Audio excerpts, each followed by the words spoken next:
Right, I think we'll get started now. We have a good number of people who have joined. Welcome to this Transition Zero webinar. Good afternoon to those of you who are dialing in from Indonesia, and good morning to those of you who are here in the UK. My name's Matt Gray. I'm co-founder and CEO of Transition Zero, and I'll be chairing this event today. The purpose of this event is to present and launch our coal asset transition tool, which is being introduced for Indonesia today. And I'm very excited to welcome you all and the panel members who will be joining us to present and talk about the tool and to give their perspectives. So in terms of the outline, we're first going to start with my colleague, Jacqueline, our Southeast Asian analyst who was heavily involved in the development of this tool. Then we'll move to a panel discussion, which includes Fabby, who is an executive director at the Institute for Essential Services Reform, who will be giving perspectives from Indonesia. Unfortunately, Camilla Bourne from the UK Cabinet Office could not join us today, but we have a great replacement, which is Matt Webb, who's a senior policy advisor at BEIS, UK Department of Energy and Industrial Strategy. So we're in very good hands there. Matt will be giving comments with regards to international finance more generally, particularly given the UK's role with COP26 and the continued role that they play as they hand over the hosting responsibilities to Egypt. Then we'll move to question and answer sessions. You can post those questions into the chat box, and we will deal with those at the end. Just some housekeeping before we get started. So the CAT tool obviously is publicly available. You can access the tool on the website. We also have done some analysis which draws out some conclusions and some policy recommendations with regards to Indonesia. Please do follow us on social media, and if you are active on social media, do use the hashtag there, which is coal asset transition. Also, before I pass over to Jacqueline, we do have a hard stop on the hour. Because it's our launch day, we do have another number of presentations to give, so we will have to stop then, but obviously we'll be available to answer any questions or follow-up that you may have. On that note, Jacqueline, do you want to take over? Yeah, sure. Thanks, Matt. So hi, everyone. My name is Jacqueline, and today I'm just going to share with you a little bit more about this exciting new tool that we have. That is the coal asset transition tool. So I will skip this slide about Transition Zero, but if you'd like to know more about us, please visit our website. So essentially today, in the 15 minutes that I have, I'd like to go through quickly what is CAT, what are some of the key variables and matrices that we present in CAT, and then highlight some of the potential use cases of the data set, as well as the dashboard that we have that's openly and freely available for all to use. Right, so what is the CAT tool, or the coal asset transition tool? So essentially, the CAT, or coal asset transition tool, provides foundational economic, financial, and environmental data to help ensure that coal plant replacement financing is done in an affordable and just manner. So the reason that we decided to embark on, the production or creation of this tool is that, we started out with understanding a fact that there are actually multiple factors that should be considered when evaluating whether a coal plant is suitable for early retirement or not. That includes not only the financial matrices, but also, its related carbon emissions and associated, social and environmental impacts. So the key challenge about this is that these variables are not only difficult to obtain, but they're often presented in disjointed databases and presented in different units and formats, which make it nearly impossible to combine and compare them across similar matrices. So what this does is it makes it difficult for stakeholders to screen for one or multiple of these criteria, depending on what they're interested to look at, whether it's social costs or the financial costs, or for example, air pollution costs. So with this in mind, TransitionZero actually developed the coal asset transition tool, which would allow for high-level screening of coal plants by providing users with key data points that would compare and contrast various matrices based on various sustainable development goals, which we will cover in more detail in the later sections. So as of now, we have completed the CAT dataset for Indonesia, which we are presenting today, and we are launching today with the full dataset, the accompanying blog, as well as the dashboard already available on our website. But in the future, we will hope to expand this coverage to include the 7 key Asian countries, including China, India, Japan, South Korea, Vietnam, and the Philippines, which would collectively account for more than 70% of the global capacity, global coal capacity.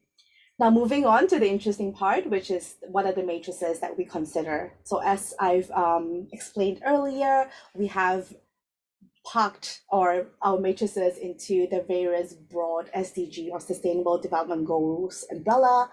So for SDG 3 on good health and well-being, we have included the social cost of local air pollution, as well as the social cost of total air pollution, with both being financialized in dollar per megawatt terms. So the difference between the two is that one actually considers only the in-country impacts of the negative externalities associated with coal plant generation, and that would be the local air pollution. And the reason being that we understand that some of the decision makers may only be interested in their in-country impacts of air pollution and place less emphasis on the impact on neighboring countries. And that's why we have the differentiation between the two. So on SDG 6, which covers clean water and sanitation, we considered the social cost of water stress. And the key innovation of the CAT tool, as I've mentioned earlier, is the financialization of air pollution and water pollution and water stress related costs. With that being well with the underlying reason that actually we believe that we want to evaluate and compare and contrast the various matrices on the same level, which allow for operating costs to be calculated, including air and water related externalities. Now moving on to the largest chunk of our matrices, which covers SDG 7 on access to affordable, reliable, and sustainable energy. One of the most interesting piece of analysis that we've done on the CAT tool is actually the estimation of PPA prices or power purchase agreement values. So with the PPA prices, we can actually combine that with a retirement schedule on an asset-by-asset basis. And with that, we can potentially estimate, or we have estimated the cost of financial buyout of PPAs, which would form the basis of the cost of early retirement plan for the plant on the asset by asset level. Other than that, we have also potential emission savings from early retirement on a ton of CO2 basis, as well as a dollar basis, by including an estimated cost of carbon associated with the plant.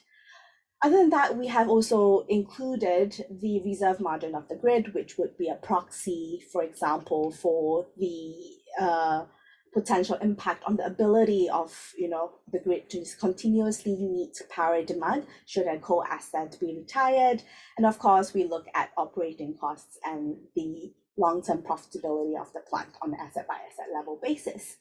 Other than that, we also looked at the levelized cost of renewable energy replacement on a dollar per megawatt basis. And alongside that, we also considered the cost of replacement if you're looking at a renewable plus battery storage perspective.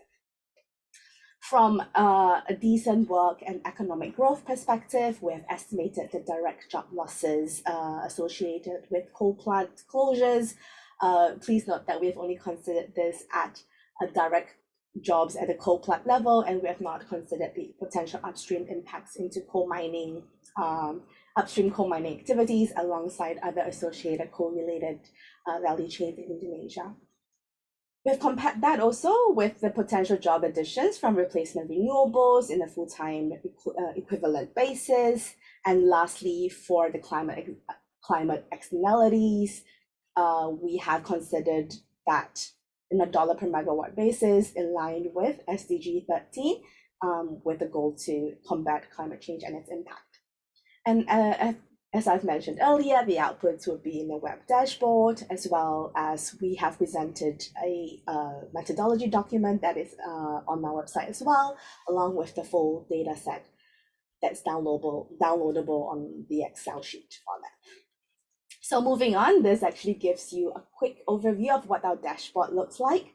So fundamentally, we have firstly a country level overview, which gives you a fundamental look on brief overview of what the national circumstances for the country is, and for this case right now is Indonesia, as well as the regulatory as well as power market structure that helps you, form a fundamental understanding of what the power market looks like in the country. And then we move on with asset level analysis, where you can interact with our data in a more interactive manner.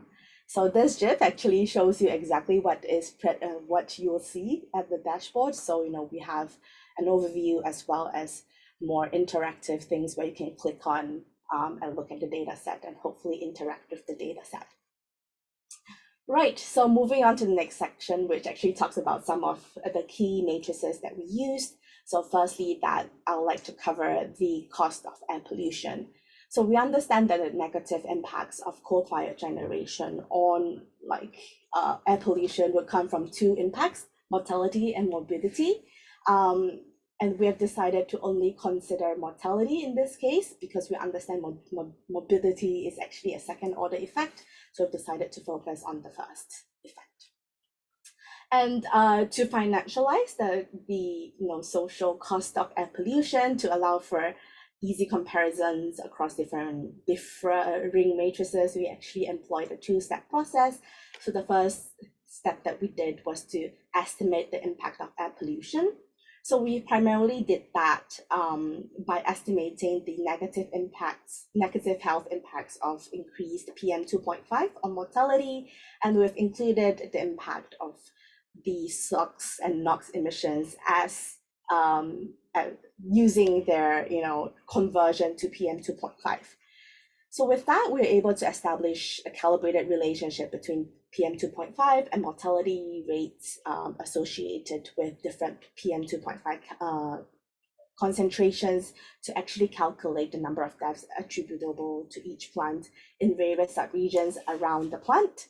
And from that, we are able to layer upon that the social cost of air pollution by using the statistical value of life, which is actually an economic matrix that represents the local trade between fatality risk and money.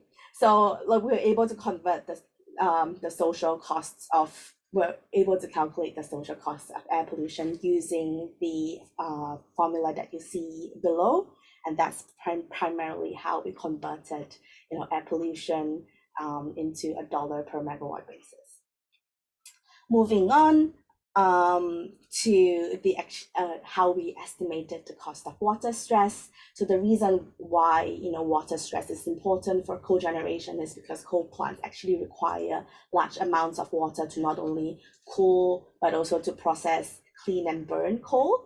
So similar to air pollution, what we did is we attempted to financialize the cost of water stress due to the competing needs of water usage. Primarily, this is going to be an issue, particularly in areas of high water stress, where there's a lot of other demands for water, for example, for agriculture and other uses.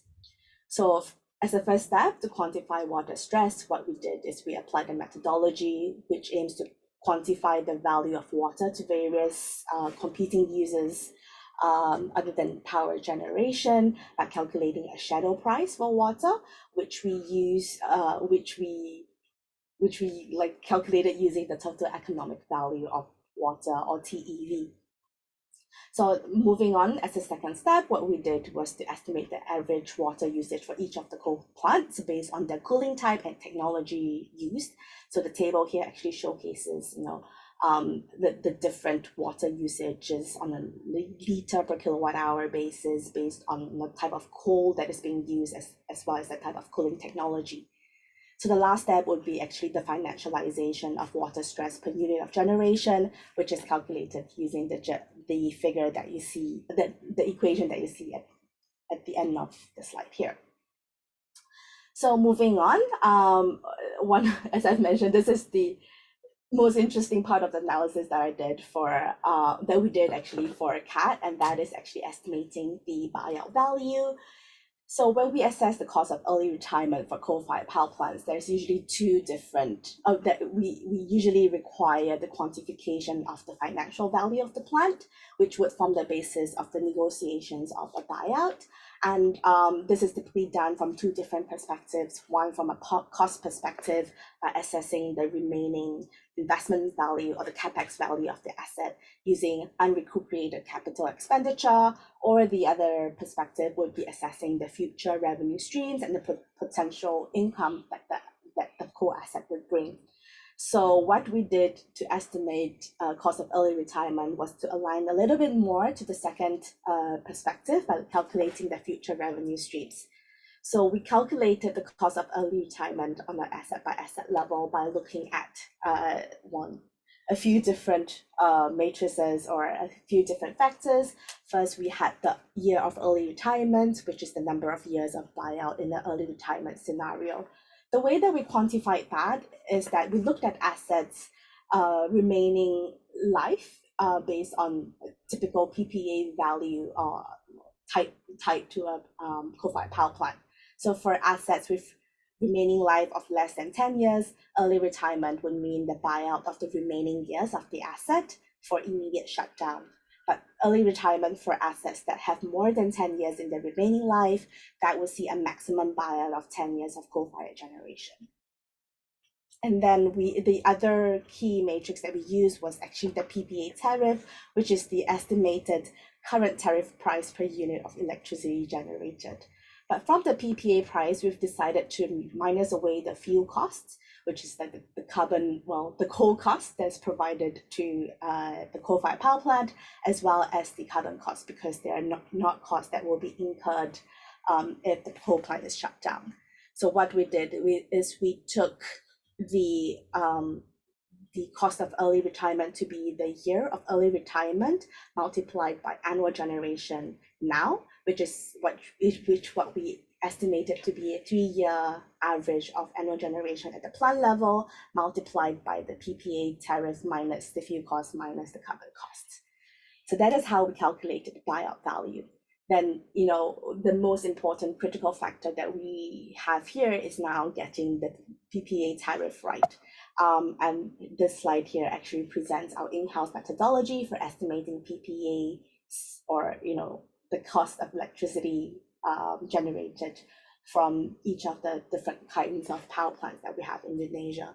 So what we did here primarily was actually to split up the coal-fired power plant fleet into 3 different groups, which includes PLN-owned plants, IPP-owned plants, as well as captive plants. And because each of them have different, characteristics, they have different PPA price estimation methodologies, as well as different operation years associated with them. So for PLN-owned plants, the year of operation would depend on when the plant was being built. So older plants would actually typically have a longer PPA lifetime, and younger plants would have a PPA operation years of around 25 years. So we have decided that our cutoff year was 2020. So coal plants that were in operation before 2020 would have an operational lifetime or PPA lifetime of 30 years, while newer plants have a PPA lifetime of 25 years.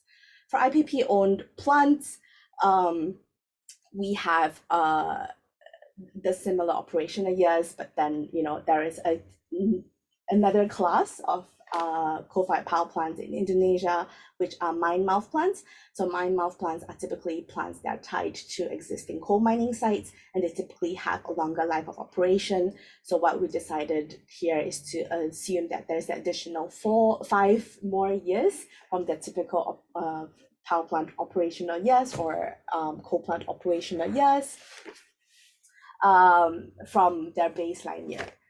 And then looking at captive plants, we have assumed similar operational lifestyles or lifetimes associated with that. Then moving on to estimation of PPA prices. So we have scanned the media as well as existing avenues where they report PPA prices, sometimes on ministry websites, sometimes in local media, and we have used. And for plants that have a reported PPA price, that would be our basis of the PPA price. For plants with unknown PPA prices, we have aligned with PLN reported cost of production. Excuse me, that is adjusted by the year of operation as well as regional scaling, which I'll discuss a little bit later. For mine mouth plants, we have based that on PLN reported cost of production that is aligned, that is further aligned with other mine mouth plants with reported PPA prices. For IPP owned plants, it's actually for plants that have reported PPA price, that would be our basis for the PPA price estimation. And for IPP plants with unknown PPA prices, what we did is we aligned with local regulation, which is a discounted price of the regional BPP, which is the average cost of generation in that regional grid, that is adjusted by the year of operation as well as the known price in the region, taking note that there's regional BPPs as reported.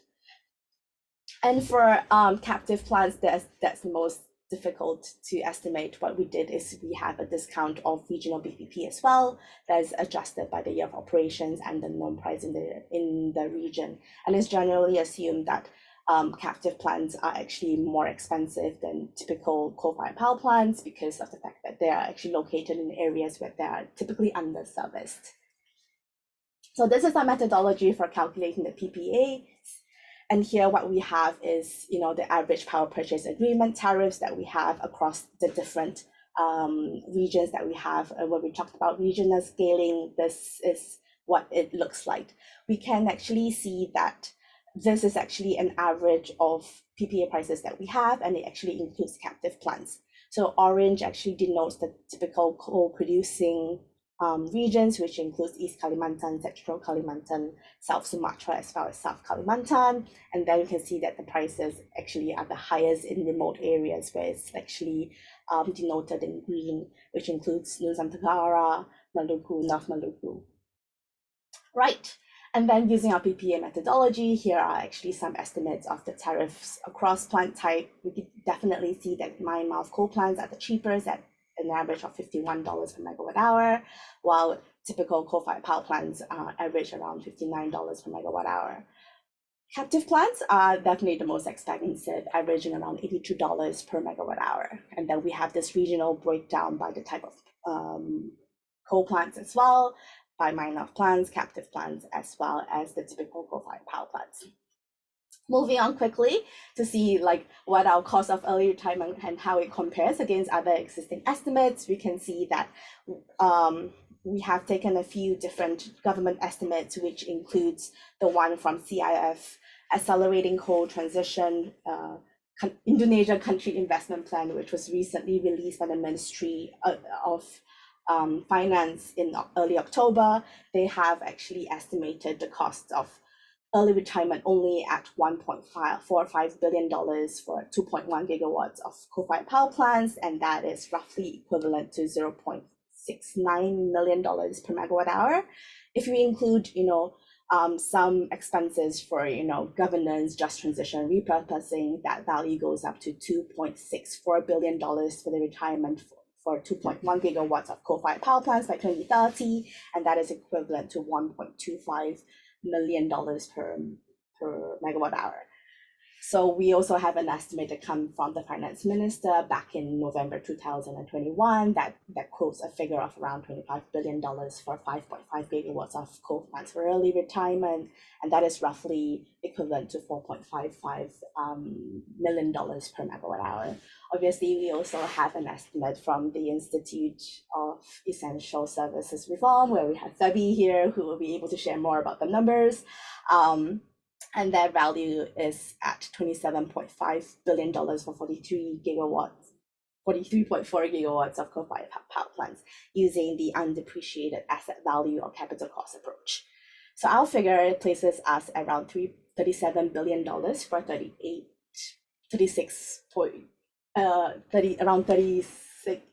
gigawatts of coal-fired power plants, and it's actually equivalent to $1.2 million per megawatt hour. Right, so this is where how our estimates stand against the other estimates. And lastly, I'd just like to quickly end up with how the CAP tool can be used. We definitely think that it can be used for as an early retirement or a screening tool. So we believe that the first wave of early coal retirement will be driven by the high reserve margins, from where we see in Java Bali, for example, there is a reserve margin of 59.5. So definitely a lot of the discussions on early coal retirement would happen there. And then moving forward, we also think that it could be used as a benchmarking tool across assets. So what we see here as in the orange color bar chart is actually Indonesia's first CCUS project, which is the BP Volvata project. And we believe that that actually amounts to around $130 per ton of CO2. On average, we have identified several low-hanging fruits, which are coal plants that are ripe for early retirement. The average of this coal plants would actually cost around $8 per ton of CO2. So that actually presents as a very interesting opportunity for early retirement, and that includes the Suralaya as well as the Python plants. Lastly, we believe that our data set will facilitate early coal retirement in terms of conducting your own scenario analysis. What we have done is we have aligned with an ambitious target of a 40 of decarbonization of Indonesia's power sector by 2040, which is in line with IEA's net zero scenario. But with the data set, you can definitely conduct your own analysis and come up with your own estimated cost of early retirement as well. So this is all I have, and I will pass it back to Matt for the panel session. Thank you so much, Jacqueline, for that whirlwind tour of the CAT tool for Indonesia. And I should note that Jacqueline's recovering from COVID, and I was a little worried when she messaged me on Monday saying that she had lost her voice. So excellent recovery and well done, Jacqueline, given the health issues you've been having. I'd now like to turn it over to the panelists. I'll firstly start with Fabby from the Institute for Essential Services Reform, which is a well-regarded and highly influential think tank in Indonesia. Fabby, can you give some context on what's been happening in Indonesia with regards to coal phase out and I guess resource planning more generally? I think when I first went to Indonesia in 2017, presenting analysis around the learning curves of renewable energy and the potential implications that could have for resource planning in Indonesia, I think the response, is fair to say, was quite muted. But since then, Indonesia has come a long way in terms of how it's thinking about the future of coal and some of the resource planning decisions that it is making. We have a net zero target. We have active discussions on coal refinancing and coal repurposing. So it would be great to bring you in now just to give your perspective as a local.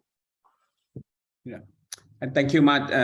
Good morning and good afternoon to all participants. Greeting from Jakarta, and thank you for having me here in this event. Yeah, first of all, I would like to say that that this tool is very relevant, I think, in our context right now. As you know, that Indonesia is currently discussing about the JETP, and even as I think today and tomorrow, that's the negotiation between Indonesia government and IEPG is taking place in Washington DC, I think, and we will hear after that what would be the result. And this is and the discussion on, and also as Indonesia is the chair of G20, and one of the key priority issues that Indonesia government put forward in the G20 is actually energy transition. And we know from this JETP and G20 process, all related to two issues. One is regarding ambitious climate actions to meet with Paris Agreement goal, but also at the same time transforming the economy more resilience, right? And with that, there is a interesting development in Indonesia lead to that in the last 2 years, especially in the last few months. Just a few weeks ago, the government issued Presidential Regulation 112, and what very interesting with this presidential regulation is the task given to Ministry of Energy and Mineral Resources to draw the roadmap for accelerating coal retirement, something that we couldn't expect few years ago, but that's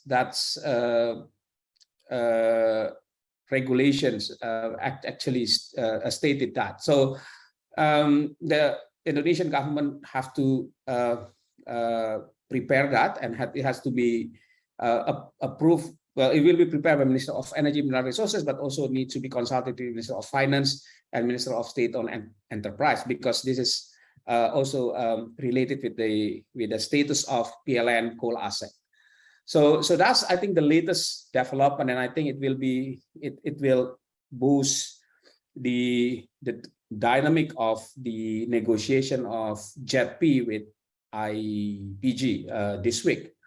The second thing that I also very interesting, that if you look at the Indonesia context, we have policy target to increase renewable energy, right? And by 23% by 2025. And in the last few years, the progress of renewable energy, the addition of renewable energy capacity is very slow, lower than what has to supposed to happen. But with this new presidential regulation, we hope that as coal will be retired, then the demand for renewable energy increase. Hopefully, we can meet this 23% target by 2025, and by 2030 is even higher.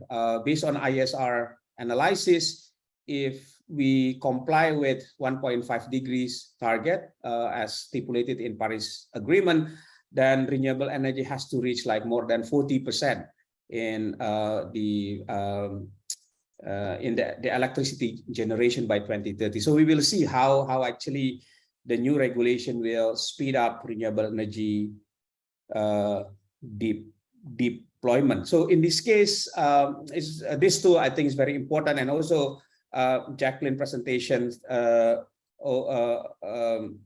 quoted the latest report that IESR and University of Maryland published in last August. So we also published a report on financing coal retirement in Indonesia.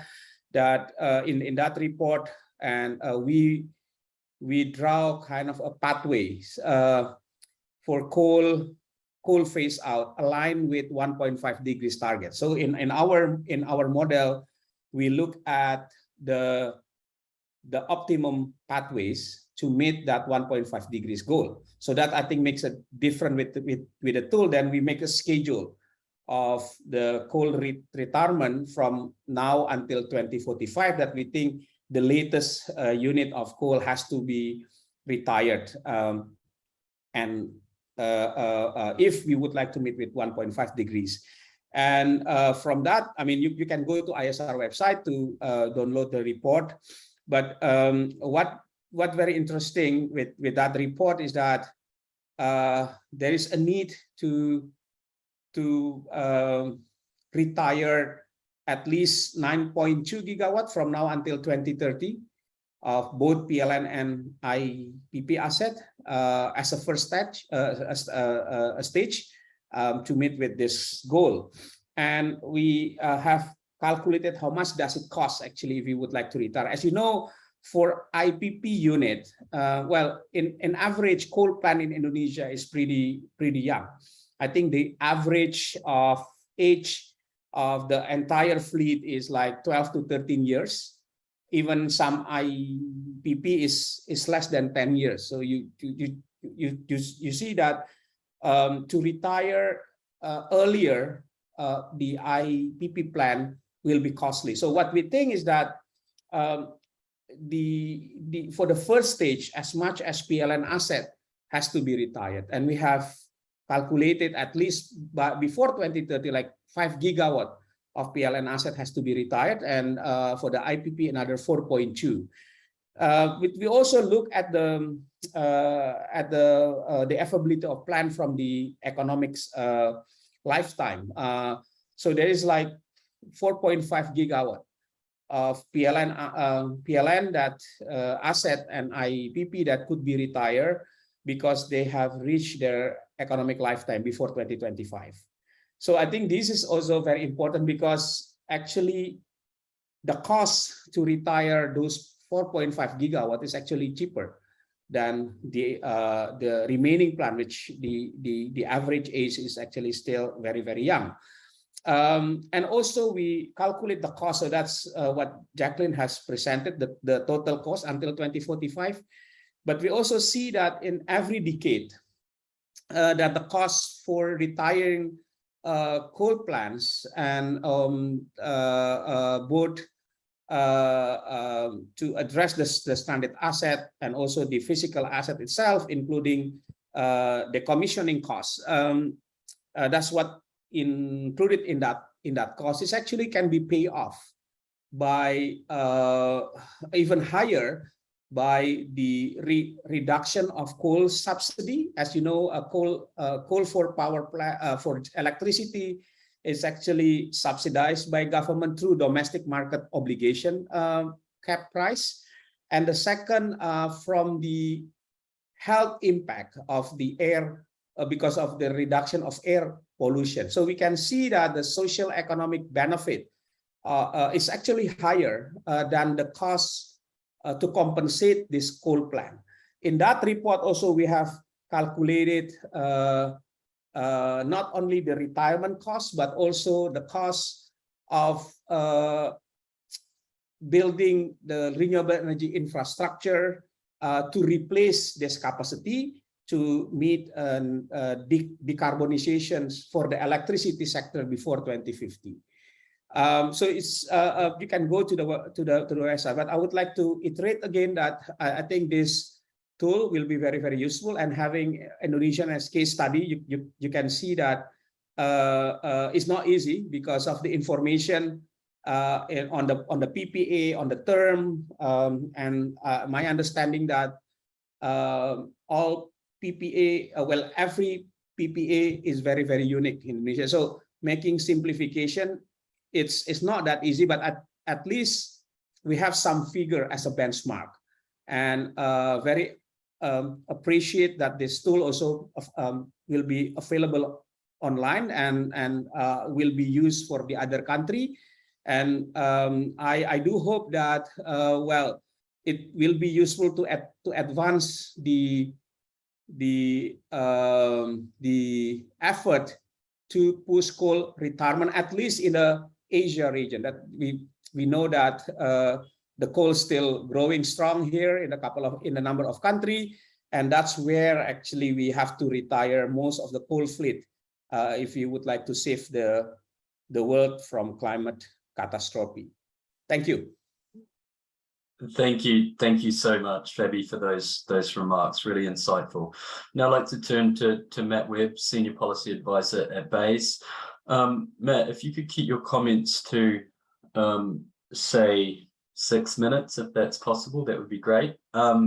Matt, we've known each other for a number of years. You've been involved in this discussion for as long as I've known you. You're instrumental in putting together the Powering Past Coal Alliance, obviously very involved in COP26 and the role that the UK played. Do you want to share your perspective from the UK government? Thank you. Great to see you, and thank you very much for the invitation to speak today. I will keep my remarks very brief. Firstly, I send my apologies for Camilla Bourne. She's actually over in Washington DC, probably walking around the margins of the World Bank annuals, IMF, and may well be actually quite close to the meetings that Fabby kindly mentioned there in terms of negotiations around the JETPs. So I should just say, aside from not being Camilla, I will do my best. I mean, just to explain where we've been coming from on this in the Business, Energy and Industrial Strategy Department, we were very much, co-partners with the COP unit for the work leading into Glasgow last year, which built on, several years of coal to clean transition work.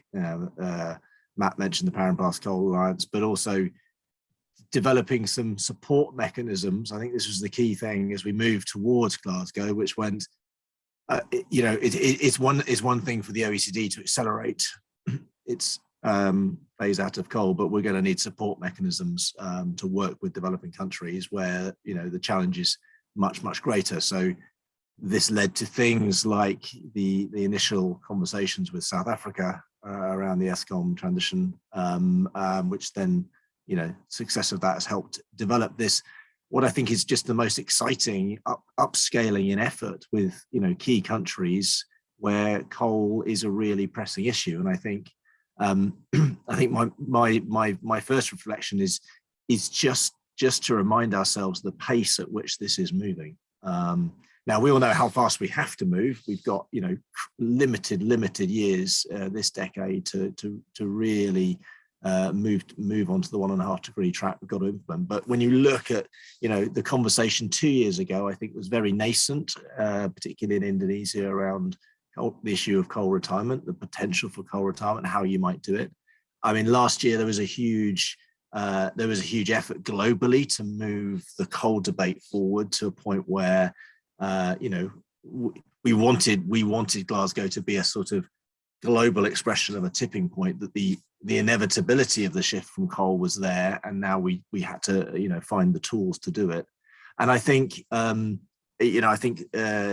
mentioned, I mean, just reading the detail of the consultation document that went out a week ago in the last couple of days on SIF Act in Indonesia, it's quite remarkable to start to see this level of detail, level of consideration, level of openness and transparency about how we're going to address the problem. And I use the word we in a really, this is about being supportive, this is about being progressive and working together. And I think it's, huge credit to the partners involved in the JETP process, the Indonesian government ministries, but also the international partners, that something this big and this difficult is moving forward.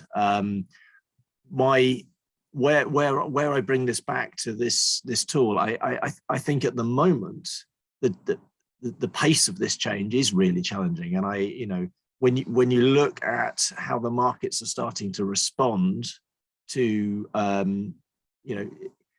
enormous events last year, where you had Japan, Korea, and China pulling back on coal finance. I mean, incredible change, something that people wouldn't have thought would have happened. Those ramifications are just starting to work their way through. If you look at the speed at which China itself and the rest of the world is installing renewables, the markets are now starting to realize the that the potential for wind and solar is going to be enormous, and it is going to take the market. And I think it was 78%, 80% of the installed capacity in the last year was renewable. So I think one of the challenges here is the baseline is changing so fast that we have to be really, really clever and really careful about how we price and evaluate the retirement of the existing assets, because the value of these coal assets in the market is going to decrease very, very rapidly. And I think one of the things we need right now is probably two things. We need independent assessments. We need independent tools to say, well, if you were taking all of these factors into account in the valuation of these assets, this is probably where you'd come out. Now, this isn't a criticism of the government of Indonesia. I mean, no government is perfect in the way that it characterizes and it looks through those different factors into the costings, the social, the local air quality, the carbon costing. So it's very helpful to have a holistic, comprehensive assessment and go, well, if you took all these into account, this is where we think these are. So having that transparency there is important. And I think right now, just thinking about how this is likely to progress, I think we need to start to show how this mechanism is going to work. So it was really interesting in that consultation document that I think it's 1 to 2 gigawatts, 1 to 2 gigawatts of coal were identified. Obviously, and as Fabby was saying, we've got, not only have we got to stop the development of new coal this decade, but we've got a much larger amount of coal we need to start moving and retiring. But I think taking a small amount, trying to get that valuation as good as possible, trying to work out this mechanism that's going to allow it to retire, do that learning quickly in the knowledge that some of those valuations may be wrong, but we learn the lessons. We then move with the market and think about how you then scale up those retirement programs. I think that has to be the way forward. We have to try, we have to pilot, we have to move forward, we have to reevaluate and see how those valuations are changing. So I'll pause there. I mean, I said this is coming from a perspective of, I say BEIS is a very supportive technical assistance providing department. We haven't been leading the JETPs. That's been with other departments in the UK and internationally. But we are very, very committed to moving with this transition, supporting it technically, and I think tools like this provide a tremendous assistance in trying to understand what is a fast-moving and quite complicated landscape. So I'll stop there. I'm very happy to take 1 or 2 other questions more broadly on the JETPs, if that's helpful. Thank you so much for that, Matt. Very much appreciated. So we have 9 minutes left, so I think we will go to questions now. We have a lot of questions. We have recorded them all, so we will answer those questions when we follow up with the recording of the webinar. So please don't worry if we don't get to your question, it will be answered. I think the first one, which is for you, Jacqueline, which I think is particularly important. This question is about the fuel cost. The government has capped the price of fuel, which obviously has big implications for the operating cost and therefore the competitiveness of coal power in Indonesia, especially given very high seaborne prices. Do you want to just provide some clarity on what fuel costs we use? Right. So for the fuel costs, what we did is we used the government regulated coal price to coal-fired power plants, and then we've adjusted that to the coal quality based on what coal quality that each plants need based on what they've reported in terms of the coal quality as well. So we're definitely using the government regulated price rather than the market price. Obviously, using the market price would see a much higher figure, but because that's not the figure that coal-fired power plants are actually seeing, so we've decided to align with the government regulated price to the coal-fired power plants. So hopefully that answers your question. We have a detailed methodology on how we did that, but we've adjusted the coal price. I think the coal quality was around over 6,000, but the coal quality that's used at coal-fired power plants is actually around 4,000. So we've adjusted that for coal quality as well. Yep. So hopefully that answers your question. Great, thank you, Jacqueline. And I think another one for you, which is, how does an investor in securities of such names with these plants be able to use this information for engagement purposes? Can you do your best at answering that? I mean, I think of multiple ways. I think we've highlighted some in our use cases. We've definitely the most direct use case would definitely be in terms of structure, like how the data set can actually be used to structure early retirement deals in terms of like a benchmark point of negotiation on what are the related costs are.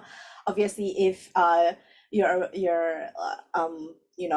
an investor of the securities, you can do more to actually probe more about like what are your early retirement scenarios as well. Do you take into account the risk of early retirement and things like that? Obviously, you can, as an investor, if you want, you could actually run your own scenario analysis on, the potential risk that you face if the core assets that you have in your portfolio are retired early. What does it mean if you include a shadow carbon price in your asset? Would then actually mean for you to retire those funds early. Obviously, there's a lot of different ways you can use the data set. And if you're interested to use our data set in a particular way, I think you can just reach out to us. We'll be actually happy to share with you and work with you on how we can better use the data. Great, thank you, Jacqueline. So there are a number of other questions here with regards to expanding to other countries. So I think our priority for the expansion of the CAT tool to other countries will be Southeast Asia and then wider Asia. And then from there, we'll just build out based on demand and the requests that we get. There's also another question around whether the CAT tool includes plants in the project pipeline. So the data that we have at the moment is based on existing plants, so no, it doesn't. But the methodology that we have developed can be applied to new plants, and that is something that we can, think about including as well in the next revision of the tool. And that is something that I would emphasize heavily, is if you do have any suggestions for us on how to improve the tool, please do get in touch, because we would appreciate any advice or feedback that you have. Just looking at the other questions now. Okay, Jacqueline, there is an important one here. Maybe you can have a go at answering this one, and I can supplement your answer if need be. So when calculating the cost of a phase out, don't you need to add the cost to build renewable energy replacement having the same amount of energy output? Do you want to just clarify the 37 billion and what that includes and what it doesn't include, and then maybe offer some insight with regards to how to replace this coal, repurpose this coal with clean energy alternatives, especially in the context of the overcapacity issues that Indonesia has at the moment?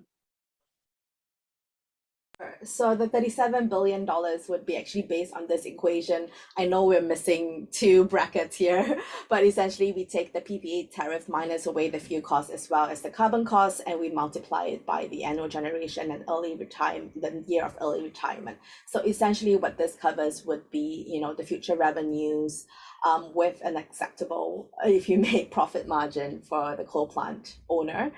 So the reason why we did not include the cost of RE replacement in this first run of the CAT tool for Indonesia is we believe that the first wave of early retirements would actually be in areas in grids with actually really high reserve margins, specifically the Java Bali grid as well as the Sumatra grid, net away Aceh, which has quite a tight reserve margin. So due to the fact that there's actually excess capacity in those grids, actually there's no immediate need for the coal plants to be replaced with renewable energy generation. So that's why we have not included that in our analysis for now. In the longer term, definitely we think that there is going to be a need for coal replacement technology for cogeneration, and we're actually in the midst of building up a energy systems model for Indonesia to capture the investment costs required to help Indonesia decarbonize its power sector and move away from coal. But that would be a separate piece of analysis that is not currently available yet, but we're definitely working on quantifying the amount of investments needed for Indonesia to meet its power demand in a low cost and sustainable manner. So hopefully that answers your question. Matt, yeah, thank you, Jacqueline, and also worth mentioning the Excel spreadsheet that can be downloaded on our website does include the levelized cost of wind and solar plus 4 hours of battery storage, but we note that 4 hours of battery storage isn't a like-for-like comparison with regards to coal, which is a baseload technology. I think the replacement cost or the system cost for the end consumer can only really be achieved with a systems model, which we are in the process of developing at the moment, and we'll have more to discuss on that in the coming months. So we're now at 9 o'clock, and Jacqueline and I have to now present this analysis again. So we're going to have to stop here. What I would say again is your questions will be answered. Just bear with us. We will send a recording of this webinar and the questions that we haven't answered in the next week. And I'd just like to thank everyone for dialing in, and especially to our panelists, Fabby and Matt, who joined us at such a late notice. Really appreciate it. Thank you once again for joining, and we look forward to seeing the use cases from this tool. Thank you. Thank you.